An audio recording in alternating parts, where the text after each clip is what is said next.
تو جو میں عرض کر رہا تھا کہ مصطفیٰ جان رحمت کی حدیث پوری دنیا میں چاہے کسی بھی کونے میں آپ پڑھ دیں، کسی بھی کونے میں سنا دیں، کہتے ہیں کہ ان کی باتوں میں کچھ مٹھاسی ایسی ہے کہ 1400 سال کے بعد بھی اتنا ہی مزہ آتا ہے جتنا 1400 سال پہلے لطف آتا تھا۔ ان کی باتیں ہی کچھ ایسی ہیں، ان کی باتوں میں مزہ ہی کچھ ایسا ہے کہ آج بھی دیوانہ ان کی باتوں پہ، ان کے لہجے پہ، ان کے جملوں پہ جھومتا ہے، اور دنیا کی سوچ جہاں پر ختم ہو جاتی ہے وہاں سے محمد عربی کی سوچ کا پہلا قدم شروع ہوتا ہے۔ اس لیے کہتے ہیں پھیلائے ہوئے کوشش داما کے تجسس، سائنس محمد کا پتہ پوچھ رہی ہے، سائنس محمد کا پتہ پوچھ رہی ہے۔ بہت جلدی ذہنوں کو قریب کر لیجئے میرے بھائیوں، ایک بات مجھے بتاؤ کہ دنیا کے اندر آپ کی بستی میں اگر کوئی ایسا آدمی ہو جس کا خاندان نہ ہو، ایک ہی آدمی ہو اور اس کا کوئی ساتھ دینے والا بھی نہ ہو اور مال بھی اس کے پاس نہ ہو، پھٹے ہوئے چھپر میں رہتا ہو، اور اس کے بعد وہ چوراہے پہ آپ کو مل جائے، آپ سے بدتمیزی کرنے لگے، تو بتاؤ اس کو مارنے میں کوئی دیر لگاؤ گے؟ ایسے آدمی کو، حالانکہ اخلاق کے تو خلاف ہے، مگر جو معاشرہ ہے میں اس کی بات کرتا ہوں، اور وہی آدمی اگر آپ کوئی غلطی کر دو اور وہ آدمی آپ کو معاف کر دے تو آپ کیا کہو گے؟ بدلہ لینے کی کیپیسٹی نہیں تھی اسی لیے تو معاف کر دیا۔ اکیلا ہے، خاندان نہیں، ساتھ دینے والا نہیں، باپ کا سایہ سر پہ نہیں، کوئی ہاتھ رکھنے والا نہیں، غریب ہے، مالدار نہیں، اور اس کے بعد وہ آپ سے خوش دلی سے ملتا ہے، اچھے جملوں سے بات کرتا ہے، آپ سے کوئی غلطی ہو جاتی ہے تو وہ آپ کو معاف کر دیتا ہے۔ تو دماغ انسانی میں یہ بات آتی ہے یار اکیلا ہی تو ہے، معاف کرنے کا نہیں تو کر بھی کیا سکتا ہے، اکیلا ہی تو ہے، اس کے علاوہ ساتھ معاف کرنے کے علاوہ اور چارہ ہی کیا ہے۔ لیکن اگر وہی آدمی پاور میں آ جائے اور پاور میں آنے کے بعد ایک دن وہ ہو کہ وہ تلہر کا چیئرمین ہو جائے اور تلہر میں اس کا بیٹا IAS ہو جائے، اس کی بیٹی IPS ہو جائے، پورا خاندان، اس کا پورا خاندان نیتا بن جائے، اس کے پاس مرسیڈیز، فارچونر اور اپنے پرائیویٹ جیٹ، اس کے پاس پرائیویٹ جہاز، اس کے پاس اپنی پرائیویٹ کمپنیاں، اس کے پاس سرو جواہرات کی چکا چوند ہو، اس کے بعد اگر وہ آپ اس کی شان میں کوئی گستاخی کریں تو آپ امید نہیں رکھیں گے کہ یہ ہمیں معاف کرے گا، بلکہ پہلے سے ہی دم دبائے ہوئے اس کے سامنے پورا گاؤں، پورا محلہ کھڑا رہے گا، یار بڑا پاورفل ہو گیا ہے، اب تو معاف نہیں کرے گا، لیکن اس کے بعد بھی وہ تمہیں معاف کر دے تو وہ تعجب ہوگا کہ نہیں؟ زور سے بولو، تعجب ہوگا کہ نہیں؟ اگر اس کے بعد بھی معاف کر دے تو میرے بھائیوں دونوں پہلو ہیں، جب وہ غریب تھا، نادار تھا، مفلس تھا، تنہا تھا، اس نے معاف کر دیا تو زبانیں کہتی تھی کہ نہیں کہہ سکتا ہے معاف کرنے کے علاوہ، اور یہ کر بھی کہہ سکتا ہے، اور جب وہ تمنن ہو گیا، اس کو کمانڈ میں گئی تمہارے اوپر، اس کو پاور میں گئی، اس نے معاف کر دیا تو دماغ ہر چکرا جائیں گے، یار یہ کیسے ہو سکتا ہے کہ جج بھی گھر کا ہے، وکیل بھی گھر کا ہے، پولیس آفیسر بھی گھر کا ہے، تھانے میں بھی روب ہے، اس کے بعد بھی معاف کر دیا۔ میرے بھائیوں اول تو ایسا ہوتا ہی کہاں ہے، ذرا سی نتنیہ ہو جاتی ہے نا، نتنیہ، چھوٹا سا اگر اسے سفید کپڑا پہننے کو مل جائے اور تھانے کے چوکیدار سے بھی جان پہچان ہو جائے تو سب سے پہلے اپنے پڑوسی کو ٹارگیٹ کرنا چاہتا ہے، سب سے پہلے اپنے بھائی کا گلا کاٹنا چاہتا ہے، مگر اسی آسمان کی نظروں نے، اسی زمین کے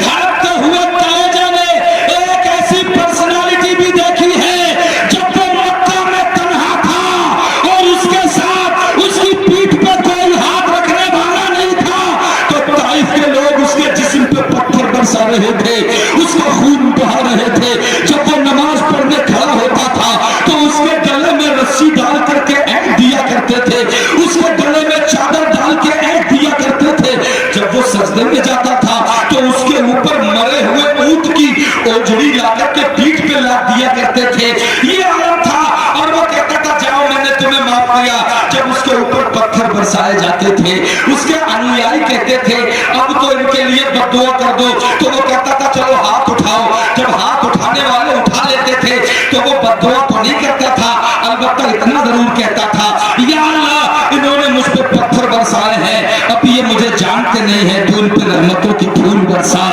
تو لوگ کہتے تھے کہ یار یہ نادار ہیں،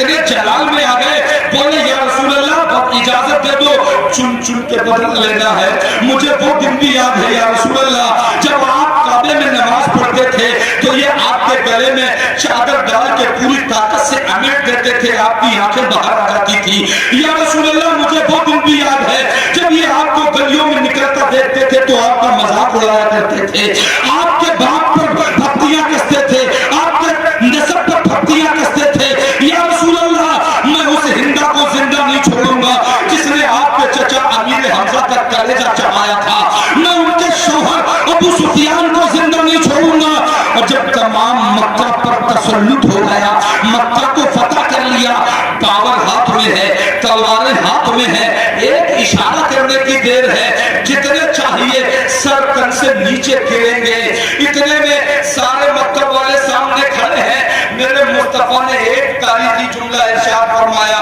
بولے مکہ والوں بتاؤ اب تم مجھ سے کیا امید کرتے ہو. ذرا توجہ کرنا, یہ کون پوچھ رہا ہے؟ وہ کہ 10 سال پہلے جس کو ستانے میں کوئی کسر نہیں چھوڑی گئی. یہ وہ پوچھ رہا ہے کہ جس کو گھر میں گھس کے مارا گیا, جس کو گلی گلی گالیاں دی گئی, جس کے پیچھے بچے تالیاں بجاتے ہوئے دوڑائے گئے, اس آدمی سامنے کھڑا ہو کے پوچھتا ہے بتاؤ اب تم مجھ سے کیا امید کرتے ہو.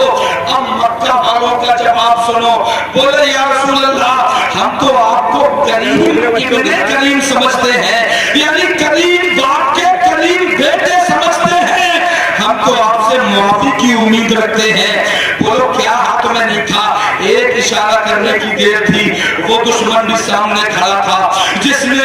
بہت ستایا تھا, جس نے مکہ میں رہنے نہیں دیا, جو ہجرت کی رات تلوار لے کے قتل کرنے آ گیا تھا, وہ سامنے کھڑا تھا. مگر حکم ہوتا ہے کہ اے لوگوں سنو, جاؤ آج تم سب بے خوف ہو جاؤ, میں نے آج تم سب کو معاف کر دیا ہے, سب کو معاف کر دیا ہے. اجی کھلبلی تو مچ گئی تھی مکہ والوں میں, یار یہ ہم کیا سن رہے ہیں, یہ کیسے ہو سکتا ہے. محمد عربی نے کہا ارے جو نہیں ہو سکتا, محمد عربی وہی کرنے تو دنیا میں تشریف لایا ہے. نعرے تکبیر, نعرے